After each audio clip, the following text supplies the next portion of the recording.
नमस्कार, आप देख रहे हैं इंडिया दैनिक न्यूज़ में संजय कौशिक। लोकतंत्र का पर्व मना रहा हर भारतीय वोटर, हर वो वोटर जो देश का एक जिम्मेदार नागरिक होने का फ़र्ज़ निभा रहा है। आपको बता दें कि आज 25 मई के दिन जो भारतवर्ष उसके लोकसभा की जो मतदान प्रक्रिया है वो शांतिपूर्ण तरीके से चल रही है। और हम इस वक्त मौजूद हैं महेंद्रगढ़ जिले के गाँव झगड़ोली में। और चलिए आपको अभी एक बार दिखा देते हैं कि क्या कुछ जो सिचुएशन है वो है।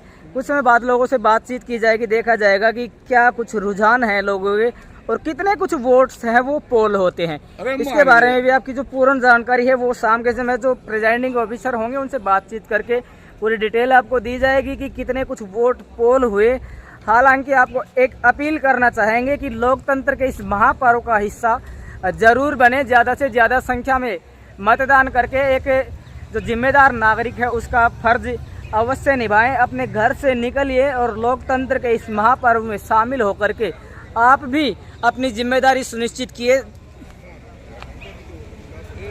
नमस्कार, आप देख रहे हैं इंडिया दैनिक न्यूज़ में संजय कौशिक। इस वक्त मौजूद है महेंद्रगढ़ जिले के गांव झगड़ोली के पोलिंग स्टेशन पर। आपको बता दें कि आज 25 मई के दिन देश की सबसे बड़ी पंचायत जिसे कि हम लोकसभा कहते हैं, लोकसभा के जो उम्मीदवार है यानी कि सबसे बड़ी पंचायत का चुनाव आज भारतवर्ष के जो मतदाता हैं वो करने जा रहे हैं। तस्वीरें सीधे आपको दिखाई जा रही हैं महेंद्रगढ़ जिले के गांव झगड़ोली के पोलिंग स्टेशन से। और आपसे एक अपील ज़रूर करना चाहेंगे कि ज़्यादा से ज़्यादा संख्या में आप मतदान करके इस लोकतांत्रिक प्रणाली में हिस्सेदार बनिए, अपनी जिम्मेदारी निभाइए और अपने घरों से निकल करके अपने देश की सबसे बड़ी पंचायत का चुनाव करने के लिए एक जिम्मेदार नागरिक का फर्ज निभाते हुए वोट अवश्य डालने के लिए जाए। क्योंकि 5 साल के दौरान एक बार एक ऐसा मौका आता है जब हम अपने देश की सबसे बड़ी पंचायत का चुनाव करते हैं और अपने पसंदीदा उम्मीदवार जो कि विकास की सार्थकता को सिद्ध करते हैं उनके पक्ष में मतदान करते हैं और इसी के साथ साथ देश का एक जिम्मेदार नागरिक होने का फर्ज भी निभाते हैं। तो कुछ लोगों से हम बातचीत करेंगे, जानेंगे कि कैसे क्या कुछ जो रुझान हैं वो लोगों के हैं। लेकिन सबसे खास बात यह है, सबसे अहम अपील ये है कि आप एक जिम्मेदार नागरिक अवश्य बने।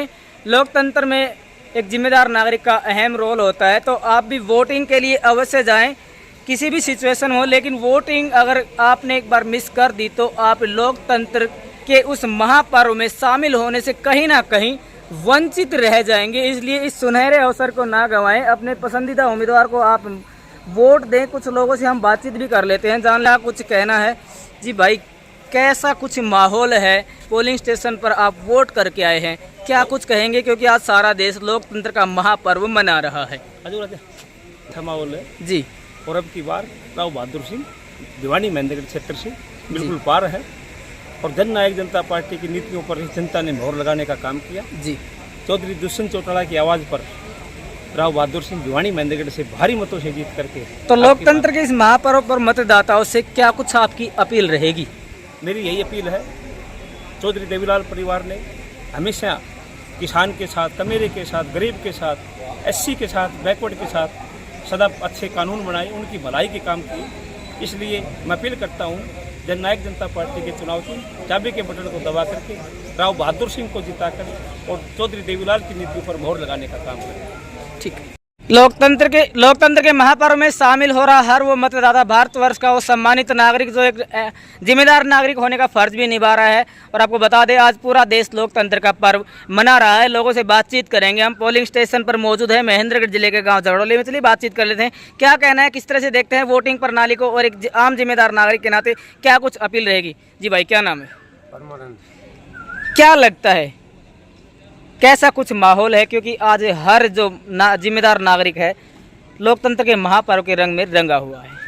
भारत देश जो है ना प्रधानमंत्री मोदी को देखना चाहता है जी, जिसने बहुत ऐतिहासिक फैसले लिए हैं और किसी प्रकार कोई डर नहीं है किसी को भी। जी बिल्कुल, ऐतिहासिक फैसले तो लिए हैं। लेकिन वहीं बातचीत करें तो विपक्ष है उसके पास एक सबसे अहम मुद्दा है कि जो अग्निवीर योजना थी उसको ला करके लाखों युवाओं को बेरोजगार करने का कार्य भी इसी मोदी सरकार ने किया है।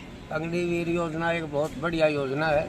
क्या इसमें 4 साल बाद हर एक युवक को जो है ना नौकरियां मिलती रहेंगी और हर सरकार के पास आर्मी का कोटा होता है जी, उससे ज़्यादा ये भर्ती नहीं कर सकते जी। और इसमें से 25% लोग बच्चे जो है ना वो परमानेंट कर दिए जाएंगे और कोटा उतना ही रखा जाएगा। ठीक है, तो चलिए और लोगों से हम बातचीत कर लेते हैं। सभी पार्टियों के लोगों से हम बारी बारी बातचीत करें। हमारे साथ नरेश जी मौजूद है। नरेश जी, क्या कुछ अपील रहेगी, कैसा कुछ माहौल है? आप पोलिंग स्टेशन पर लगातार बने हुए हैं। पत्रकार महोदय बाइक नंबर यह है अन्य 4 को पार को मुद्दों रख रखे उसे जी और हमारी हरियाणा इलेक्शन हुआ जब 75 पार का था जी 40 ही पार नहीं हुई जी जी तो 400 पार के 160 बची जी। और देश का प्रधानमंत्री राहुल गांधी होगा और महेंद्रगढ़ विधानसभा दान सिंह MP होगा।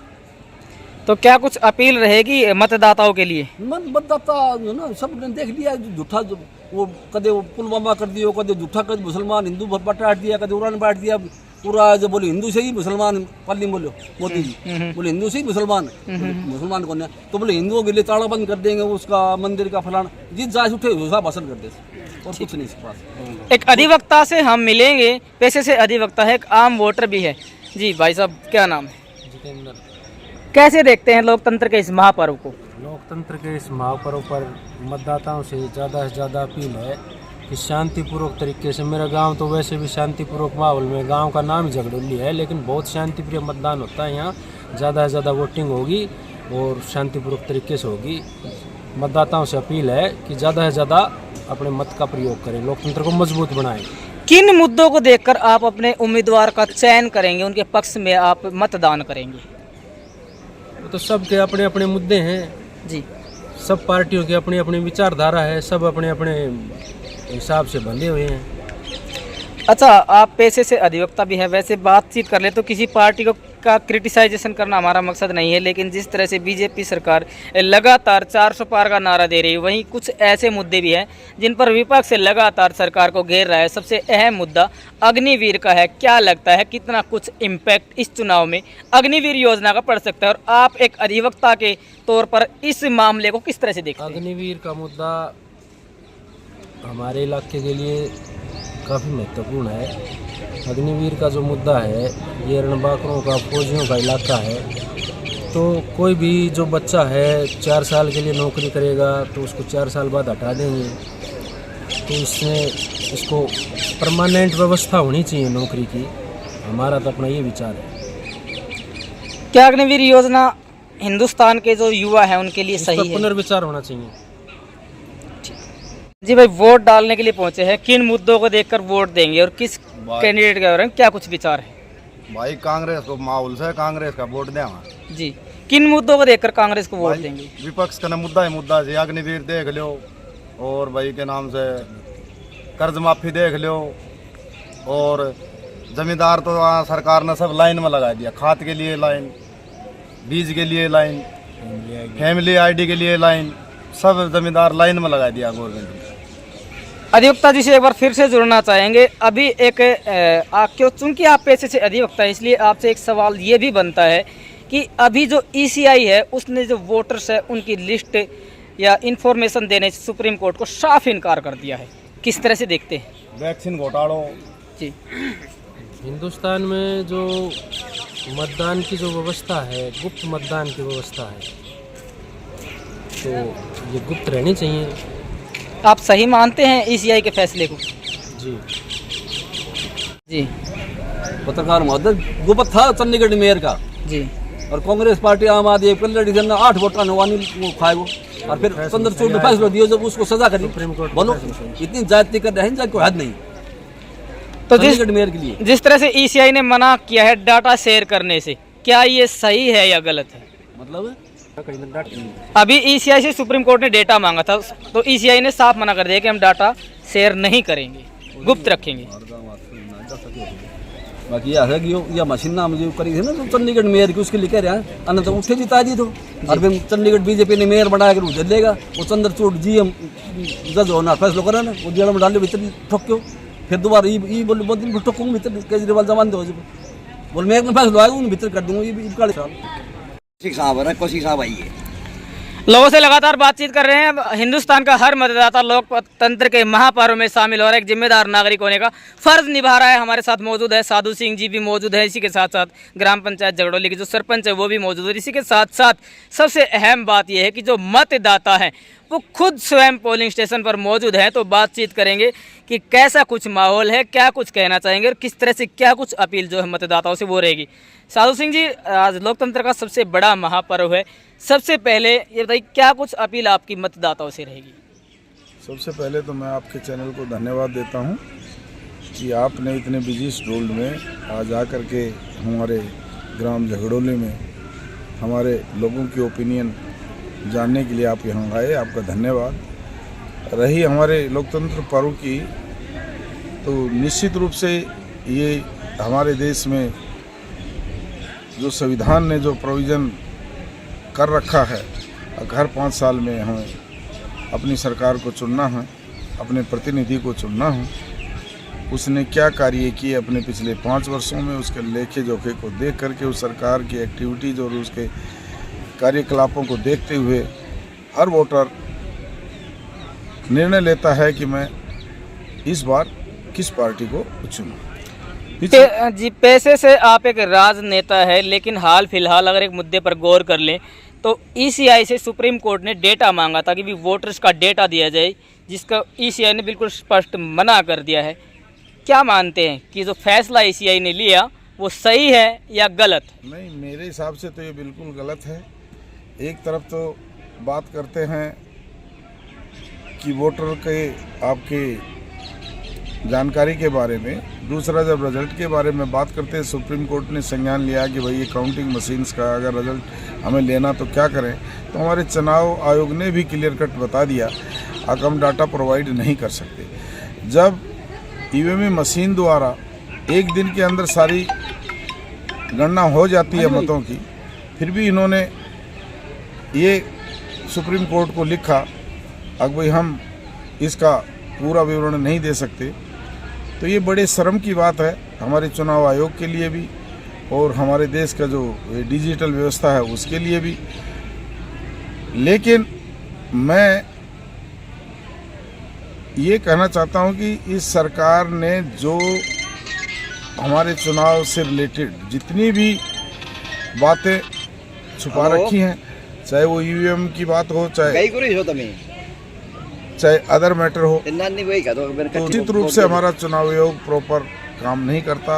ये गवर्नमेंट के अंतर्गत जो हमारी सरकार है उसके द्वारा अपने मन मर्जी से इन्होंने अपना बना रखा है, और ये एक संवैधानिक संस्था होने के बावजूद ये पर्टिकुलर एक पार्टी विशेष के इशारे पर चलता है।